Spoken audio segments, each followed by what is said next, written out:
रायगढ़ जातीय प्रेस दिवस उपलक्षे गुडारी press union तरफ जातीय प्रेस दिवस पालित हो एही अवसर में गोष्ठी स्वास्थ्य केन्द्र अंतेवासी को क्षीर और ब्रेड प्रदान करथिले।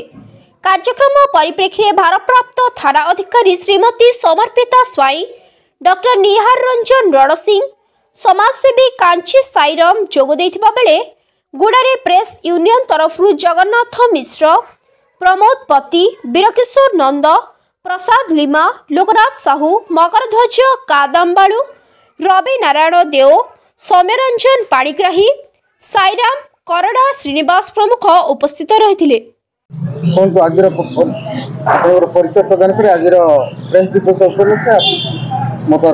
प्रमोद पति गुडारी प्रेस यूनियन जन सदस्य।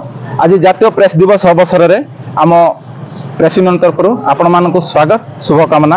आज शुभ दिवस अवसर में आम स्थानीय गोष्ठी स्वास्थ्य केन्द्र परिसर में जो मैंने अच्छा रोगी अच्छा से आम शक्ति अनुजाई रुटी आ क्षीर बांटी।